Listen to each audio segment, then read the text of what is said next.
आज मैं आप सभी के साथ में शेयर करूंगी कि मलाई से मक्खन कैसे निकालें बिना दही, बिना मथनी, बिना मिक्सी, बिना हैंड ब्लेंडर। कुछ भी नहीं हमें चाहिए, मात्र एक चीज़ डाल के और हम बहुत ही आसान तरीके से मलाई से मक्खन निकालेंगे।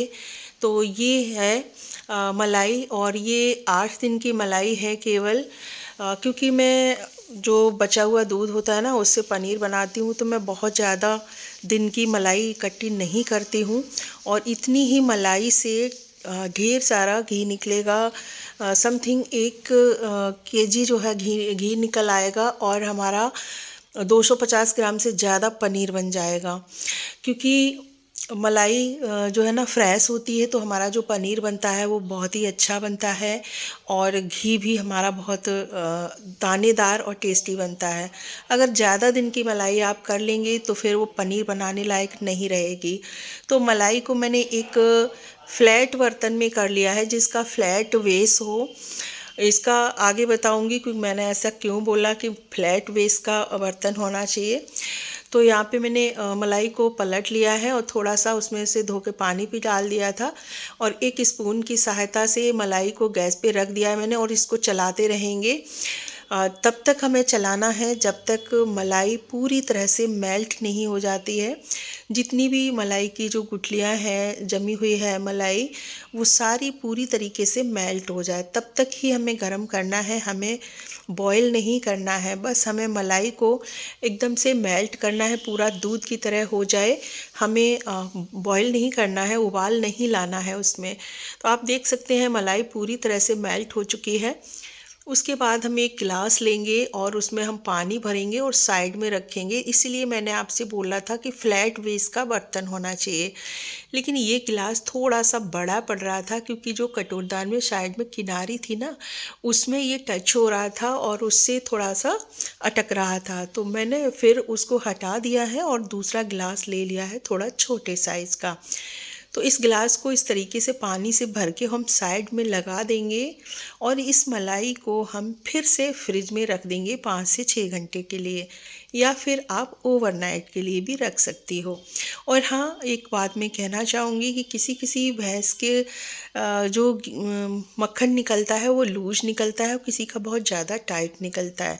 तो इसका थोड़ा सा लूज रहता है। तो यहाँ पे ये जम तो गई है, लेकिन बहुत ज़्यादा कड़क तरीके से नहीं जमी है। तो अब हम इस गिलास को निकाल लेंगे। मैं यहाँ पर कम से कम नहीं 10 घंटे के बाद जो है आपसे मिल रही हूँ। और जहाँ पे हमने गिलास लगाया था ना, उसी जगह से हम सारा दूध निकाल लेंगे। और जो मलाई थी ना, जो घी बन गया था, मतलब घी मलाई पिघल के घी सा हो जाता है ना, घी बन जाता है, तो वो ऊपर जम गई थी, थिक हो गई थी, ऊपर एक लेयर बन गई थी अच्छे से घी की। और जितना भी दूध था वो सारा हमने अंदर से निकाल लिया है। अब इस बची हुई मलाई को हम स्पून की सहायता से फेंटेंगे थोड़ा सा। वैसे ही हमारा जो मक्खन है वो मलाई से मक्खन बन जाएगा। बहुत ज़्यादा हमें नहीं फेंटना पड़ता है, बस 5 मिनट फेंटने में ही हमारा मक्खन बन जाता है। क्योंकि जो मलाई है ना, वो पूरी पूरी मलाई है, पूरा पूरा उसमें घी है, पूरा पूरा उसमें मक्खन है, तो इसलिए बहुत जल्दी से आ जाता है। बस 5 मिनट हमने स्पून से फेंटा है और मक्खन आ गया है। उसके बाद जितना भी दूध उसमें और निकला, वो सारा दूध हमने फिर से उसी भगोने में पलट लिया है जिसमें हमने पहले दूध निकाला था। अब इस दूध को तो हम रख देंगे गैस पे गर्म होने के लिए, क्योंकि इसका हम बनाएंगे पनीर। और ये जो मक्खन है, इसको हम धो लेंगे एक बार अच्छे से, तो जिससे हमारा जो घी है ना, वो एकदम खुशबू वाला बनेगा, एकदम साफ सुथरा बनेगा, ट्रांसपेरेंट बनेगा, और दानेदार भी बनेगा। और इसमें जो फिर निकलता है ना बाद में, जो हमारा वेस्ट मटेरियल जो निकलता है, वो भी कम निकलेगा अगर इसको हम धो लेंगे तो मैंने 1 से 2 बार इसको अच्छे से धो लिया है माखन को। और अब इस मक्खन को हम कढ़ाई में ले लेंगे, कढ़ाई में पलट लेंगे, जिससे घी बनाने में फिर हमें सुविधा हो छानने में। इसलिए मैं कढ़ाई में इसको पलट रही हूँ। तो सारा मक्खन हमने कढ़ाई में रख दिया है, और कढ़ाई को हम रख देंगे गैस पे घी बनने के लिए। तो साइड में है दूध दूध रखा था ना जो हमने, दूसरी साइड में गर्म होने के लिए, तो उसमें हम डालेंगे विनेगर। तो मैं यहाँ पे ले रही हूँ आधा कप से थोड़ा कम मैंने पानी लिया है और उतनी ही मात्रा में हमने लिया है विनेगर। और बस इसको हम अभी पूरा एक साथ नहीं डालेंगे, थोड़ा थोड़ा करके साइडों से डालेंगे और आधा डालेंगे। फिर हम देखेंगे कि आधे में फट गया कि नहीं। अगर नहीं अच्छे से फटेगा तो फिर हम पूरा डालेंगे, क्योंकि अगर ज़्यादा विनेगर पड़ जाता है तो हमारा जो पनीर बनता है ना वो सॉफ्ट नहीं बनता है। तो इसलिए हमें पहले आधा डालना है, उसके बाद फिर हम देख के फिर ज़रूरत पड़ने पर पूरा डालेंगे।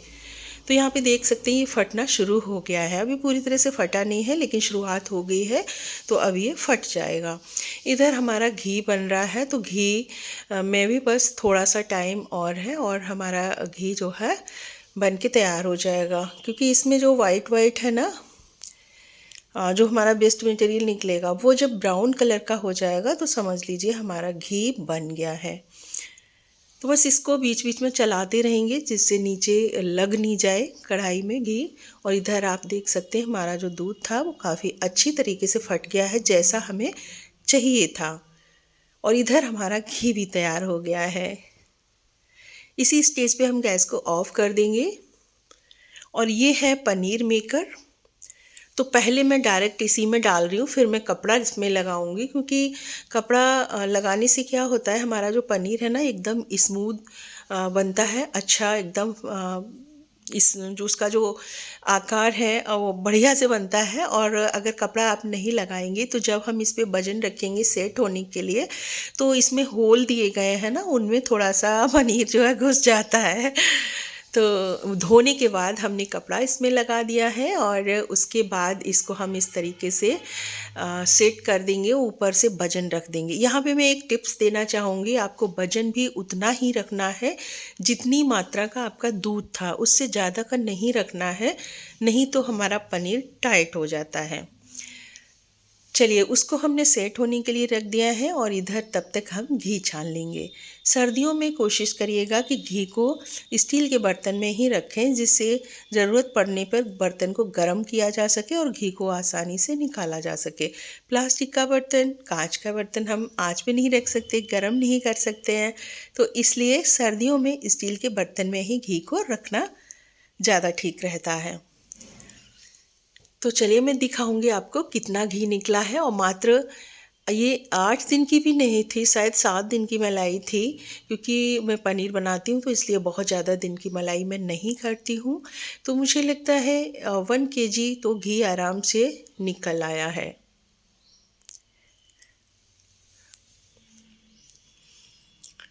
तो बस घी को हमने छान लिया है और तब तक हमारा पनीर सेट हो जाएगा, तो पनीर को भी हम पीसेस करके रख लेंगे।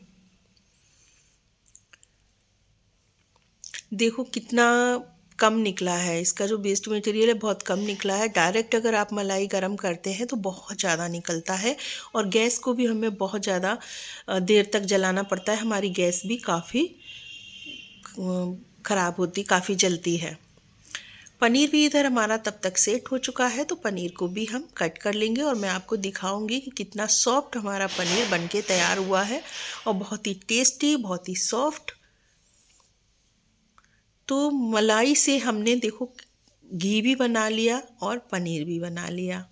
मार्केट के घी मेरे घर में तो कोई पसंद ही नहीं करता है बिल्कुल खाना, सबको स्मेल लगती है मार्केट के घी में। पता नहीं वो लोग क्या मिला देते हैं उसमें, घी की मात्रा तो मुझे ऐसा लगता है कि बहुत कम होती है और पता नहीं क्या उसमें मिला देते हैं। तो आप देख सकते हैं, मुझे लगता है कि 250 ग्राम से ज़्यादा ही होगा पनीर, ये कम नहीं है।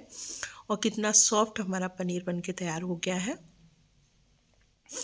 आप लोग ट्राई ज़रूर करिएगा, काफ़ी टेस्टी बनता है। और इस पनीर मेकर को मैं टैग कर दूंगी तो आप वहाँ से ले सकते हो।